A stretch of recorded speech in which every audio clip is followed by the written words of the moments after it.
The foundations of creation and humanity in Genesis. Did you know that the first 3 chapters of Genesis contain some of the most foundational stories in the Bible, including the creation of the world and the origins of humanity? We want every person in the world to hear the good news from God found here. The Bible stands. Life. In the beginning, God created the heaven and the earth was without form and void, and darkness was upon the face of the deep. And the Spirit of God moved upon the face of the waters. And God said, "Let there be light," and there was light. And God saw the light, that it was good.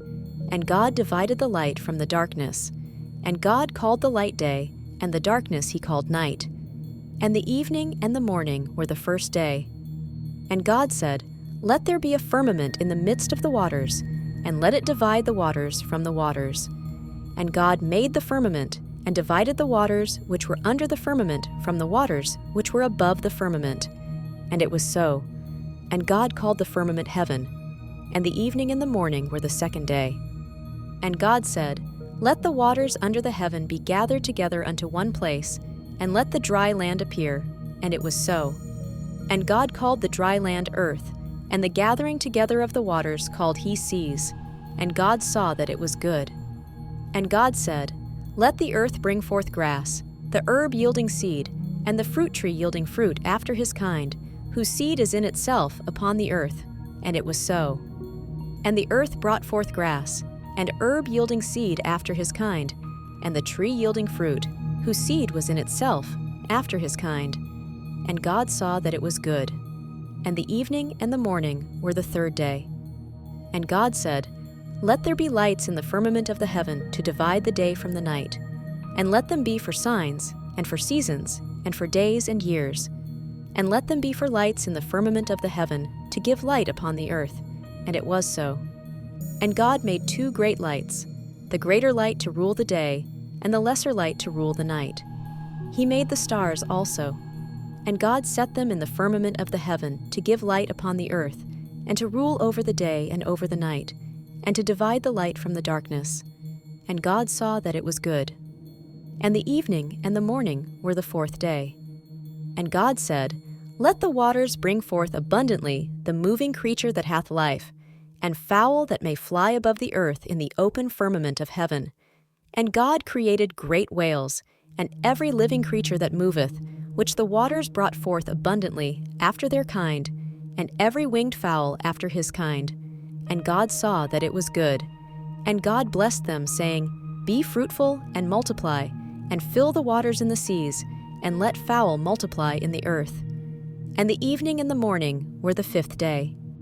And God said, "Let the earth bring forth the living creature after his kind, cattle, and creeping thing, and beast of the earth after his kind." And it was so.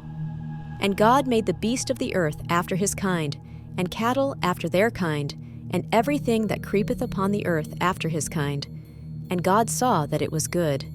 And God said, "Let us make man in our image, after our likeness, and let them have dominion over the fish of the sea, and over the fowl of the air, and over the cattle, and over all the earth, and over every creeping thing that creepeth upon the earth." So God created man in his own image. In the image of God created he him. Male and female created he them. And God blessed them, and God said unto them, "Be fruitful, and multiply, and replenish the earth, and subdue it, and have dominion over the fish of the sea, and over the fowl of the air, and over every living thing that moveth upon the earth." And God said, "Behold, I have given you every herb bearing seed, which is upon the face of all the earth, and every tree, in the which is the fruit of a tree yielding seed. To you it shall be for meat." Thus the heavens and the earth were finished, and all the host of them. And on the 7th day God ended his work which he had made. And he rested on the 7th day from all his work which he had made. And God blessed the 7th day, and sanctified it, because that in it he had rested from all his work which God created and made. These are the generations of the heavens and of the earth when they were created, in the day that the Lord God made the earth and the heavens. And every plant of the field before it was in the earth, and every herb of the field before it grew. For the Lord God had not caused it to rain upon the earth, and there was not a man to till the ground. but there went up a mist from the earth, and watered the whole face of the ground. And the Lord God formed man of the dust of the ground, and breathed into his nostrils the breath of life, and man became a living soul. And the Lord God planted a garden eastward in Eden, and there he put the man whom he had formed. And out of the ground made the Lord God to grow every tree that is pleasant to the sight, and good for food, the tree of life also in the midst of the garden, and the tree of knowledge of good and evil. And a river went out of Eden to water the garden, and from thence it was parted, and became into 4 heads. The name of the first is Pison, that is it which compasseth the whole land of Havilah, where there is gold. And the gold of that land is good, there is bdellium and the onyx stone. And the name of the second river is Gihon, the same is it that compasseth the whole land of Ethiopia. And the name of the third river is Hiddekel, that is it which goeth toward the east of Assyria. And the fourth river is Euphrates. And the Lord God took the man, and put him into the garden of Eden to dress it and to keep it. And the Lord God commanded the man, saying, Of every tree of the garden thou mayest freely eat, but of the tree of the knowledge of good and evil thou shalt not eat of it. For in the day that thou eatest thereof thou shalt surely die. And the Lord God said, It is not good that the man should be alone. I will make him an help meet for him. And out of the ground the Lord God formed every beast of the field, and every fowl of the air, and brought them unto Adam to see what he would call them. And whatsoever Adam called every living creature, that was the name thereof.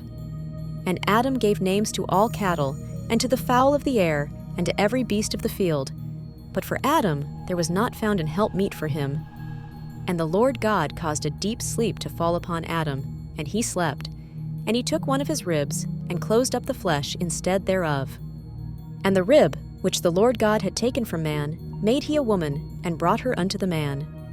And Adam said, This is now bone of my bones, and flesh of my flesh. She shall be called woman, because she was taken out of man. Therefore shall a man leave his father and his mother, and shall cleave unto his wife, and they shall be one flesh. And they were both naked, the man and his wife, and were not ashamed. Now the serpent was more subtil than any beast of the field which the Lord God had made. And he said unto the woman, Yea, hath God said, Ye shall not eat of every tree of the garden?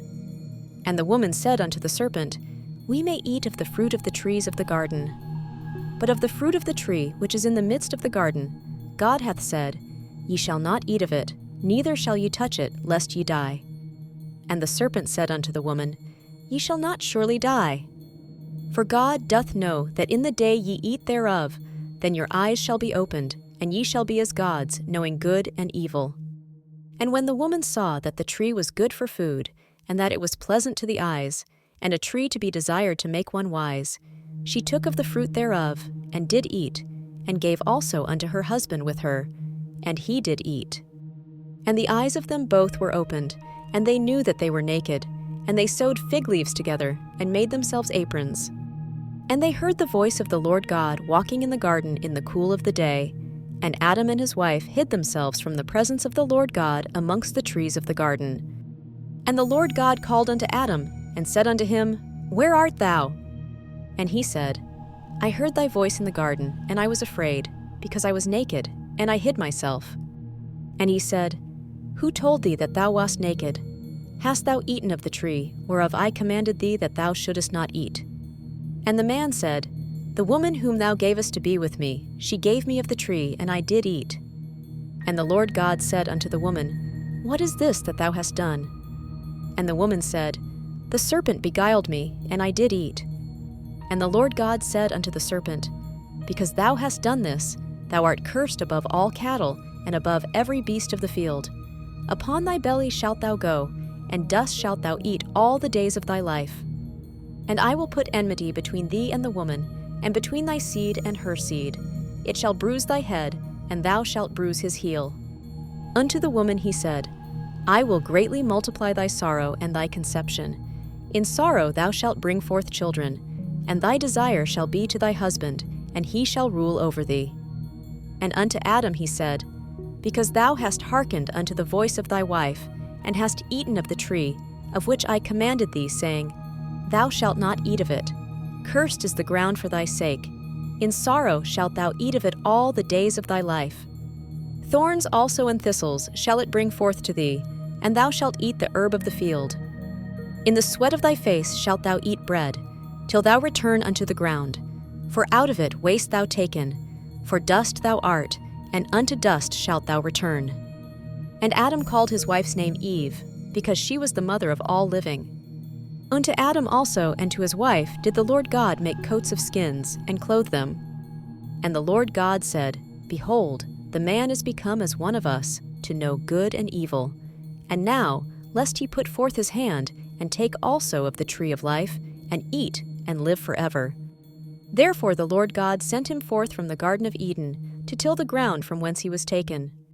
So he drove out the man, and he placed at the east of the Garden of Eden cherubims, and a flaming sword which turned every way, to keep the way of the tree of life.